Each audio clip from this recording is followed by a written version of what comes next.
So, Kashtira, is this what we wanted? That's what we're going to talk about today. So, as you guys know, YCS Vegas just concluded this past weekend, and it's certainly an interesting one. It was a 3v3 YCS. It was also the first YCS under the new Forbidden and Limited list that went into effect earlier this month. So, there's a lot to talk about. Kashtira obviously won the event, but this was kind of coming off the heels of tier elements being kind of slaughtered and massacred on the last ban list, and I know a lot of people had different thoughts on that, so I was watching the live stream of this past weekend to keep up with it, sort of see what was going on, especially since I'm considering playing in a few more regionals and like at least the 250th YCS soon, so I want to be a little bit more abreast of the competitive scene. Let's hop into the fun, shall we? First things first, congratulations to these guys, they won. This was Team Back for Seconds. So I think that all of them have won YCS events before. Well, I think they certainly have now. But yeah, so this team, I think, won like the last major team YCS. Either way, congrats to them. This is, very well played. All three of them played Kashtira, and I think they certainly deserved it. When I was watching the stream, it seemed like this was some really masterful play, and it seems like they really prepared a lot for this event. But that's not exactly what we're going to be talking about today. We'll certainly be talking about Kashtira, but you guys probably know that Kashtira is kind of the new deck to beat, and it functions a little bit differently than any past top deck has in Yu-Gi-Oh! So for Kashtira specifically, instead of making a board full of negations or even necessarily interruptions, though they can put up some of those, the deck instead actually sort of floodgates you in a bit of a different way. It locks up your zones, and it does this using basically Kashtira Shangri-La. So each time a card your opponent owns and possesses is banished face down, except in damage step, you can choose an unused main monster zone or spell and trap zone, and it can't be used while this monster is face up on the field. So obviously Kashtira have a few different ways of banishing opponent's cards face down. Your opponent might even banish their own cards face down if they're using like pot cards. And the biggest way is actually using number 89 Diablosis the Mind Hacker, which is conveniently a rank 7 monster, and Kashtira has used a lot of level 7 monsters. Once per turn, you can attach a material from it, look at your opponent's extra deck, and banish a monster from it face down. That in and of itself can be pretty brutal. I mean, you can get rid of some really key extra deck monsters for a lot of different strategies, but maybe more importantly is the fact that that will trigger Kashtira Shangri-La. And also banishes more cards, because if a card your opponent owns and possesses gets banished face down while you control it, then you can banish cards from the top of your opponent's deck face down, equal to the number of face down banished cards they have. So in addition to being kind of a small mill strategy in and of itself, this will allow you to quickly lock down a lot of different zones from your opponent. And if the Kashtira deck goes first, or even actually going second in some cases, but if they go first, they can get fields like this. This is kind of a very infamous moment from the YCS, so we're going to take a quick look at it, see what they had to say. Goes for branded in red. Fenrir's effect just banishes the Libra face down. He chains. Chain link 1. Chain link 2. Lock. Here goes the monster lock. zones. That's now 7 zones he can't use. That's about to be 9, I think. Will you banish? And then I want to see them all. This was on my checklist to see all the zones get locked out. He's close. Or 9. I like that John's letting it happen, too. I want to see it happen. He could have conceded probably some time ago, but he's like, nah. They play Gold Sark for whatever that's worth, Alex. 9 zones.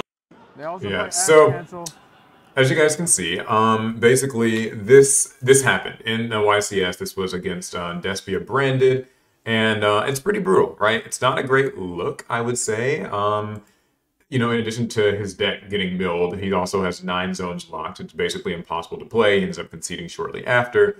But yeah, you can see why this is very unpleasant to face. Now, what's interesting about this is it's funny that they have these sort of visual block things to show the stream what zones are like locked up. Apparently you can't even actually use those. Normally in a tournament, this is just for visual sake. But yeah, so the thing about this is this does not look that much different than just a few months ago when we were talking about kind of how the tier element Ishizu deck looked, where there were just, cards getting milled from both decks. It was just like a huge mess in the match. Should have brought that up for context. But yeah, I made a video on that too. This is not very cool, and it certainly doesn't look very fun.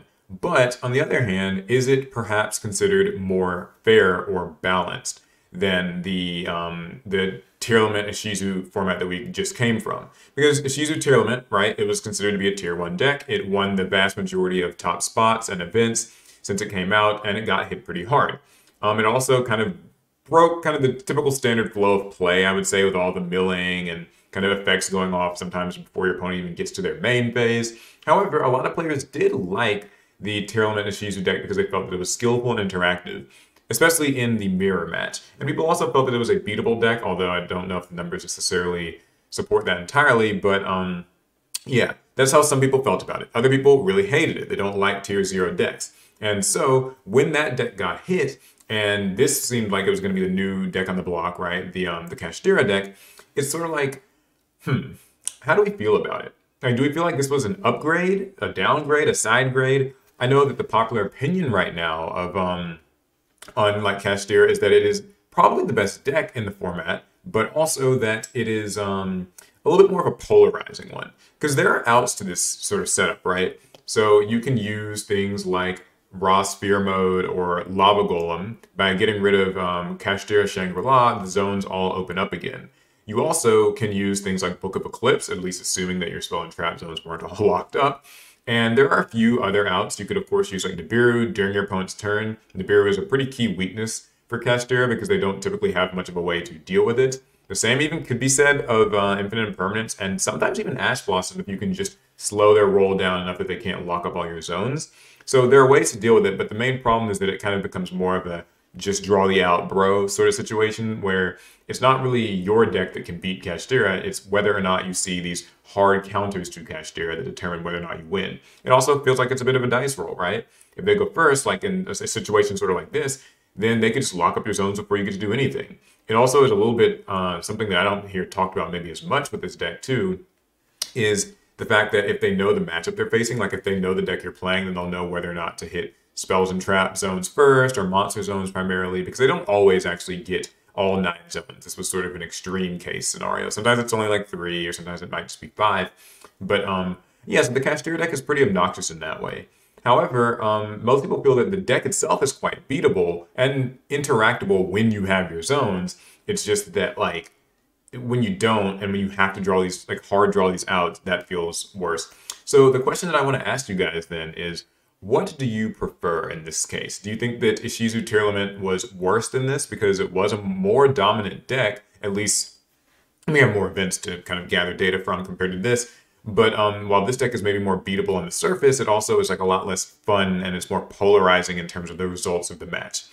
Do you think that it would have been more interesting if like Tearlament and Kashtira both got to coexist? I mean, I'm sure there'd probably be a hybrid version of the two that was maybe just the worst of both worlds, but I've heard some people suggest maybe that they should like have not hit Kashtira as hard, like, or not Kashtira, but Tearlament as hard. Maybe they should have like left Kit Callus at 1, and you know, then maybe there could have been like a competitive format here between those two decks.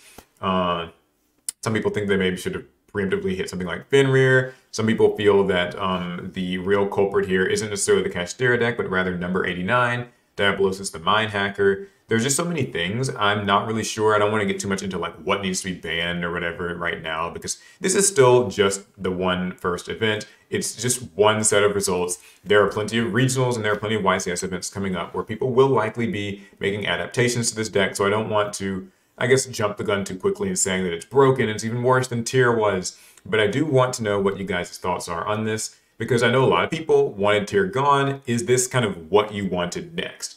And also, it's not like it's all mutually exclusive. They could both just be terribly designed decks. That's kind of personally where I lean on, but, you know, it's neither here nor there. So yeah, let me know what you guys think down in the comments about Kashtira, whether or not it's truly a problem, whether or not it's fair, or, you know, like, is it OP? Is it easy to beat, but maybe too polarizing? Where do you land on it? Okay, that's going to be it. I want to hear your opinion, so let me know. I'll see you guys in the next one. Pass. I can find the stop recording button. Oh yeah, and subscribe, by the way. Videos every day this month. Cool, sweet. All right, pass turn.